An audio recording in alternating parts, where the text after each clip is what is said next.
Hi everyone, welcome back. It's been a while. We're making some lemonade scones today. Please pause for your ingredients.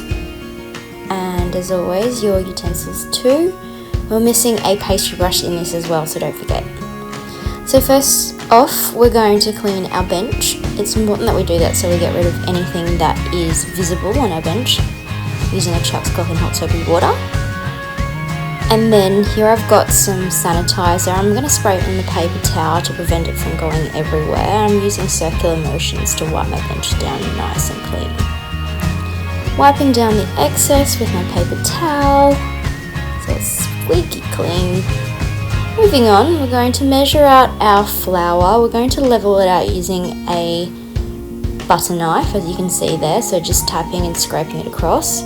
I've got a half cup here, and I'm going to do that 3 times because you need 1.5 cups of self-raising flour. Adding it into my sieve, and then I'm going to sift it out using a tapping motion. And see those little lumps there? We're going to get rid of it using either our butter knife or a spatula, pushing them out to prevent the lumps. Then we're going to measure out our ingredients, or liquid ingredients, using our measuring jug. I'm going to come down at eye level. I've poured in the lemonade first and then my cream, just because it's a little bit heavier. So it's going to equal up to 1 cup, sorry guys. Then we're going to form a well in our flour. Pour in your liquid ingredients gently, and using the butter knife we're going to mix it gently just to combine it. We don't want to agitate it too much, and it's just going to come together. It's going to look like it's not smooth at all, but don't stress, that's kind of what it needs to look like. Once it's combined, you're going to flour your bench top. As you can see, I've got some extra flour there. Using my cake scraper, I am just going to scrape out that dough.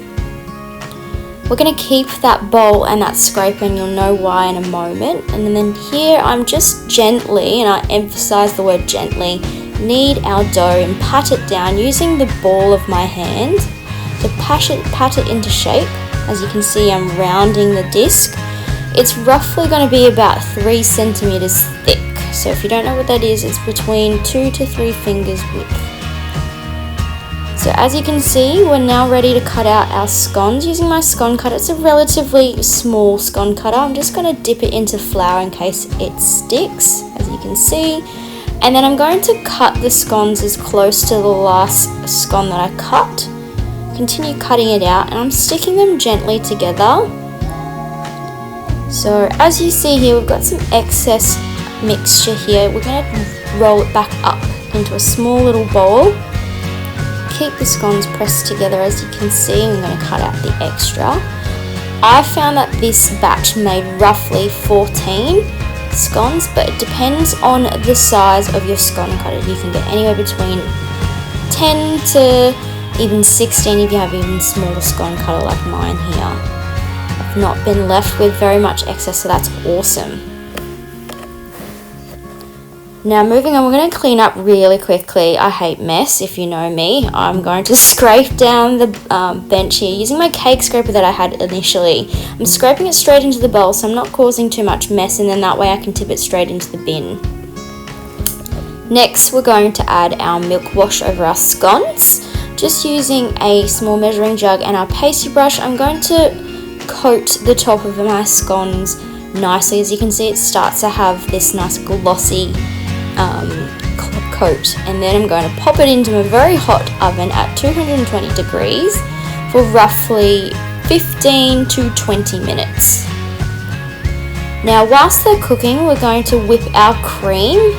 I'm going to add half a cup of my cream that was left over, and then half a teaspoon of vanilla, 1 tablespoon of icing sugar. We're going to whisk that on high. This is the golden rule, 2 to 3 minutes is all you really need.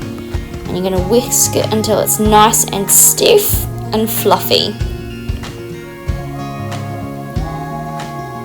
As you can see, 2 minutes has passed, and you can see how the cream is causing the little ripple effects in the bowl. Beautiful.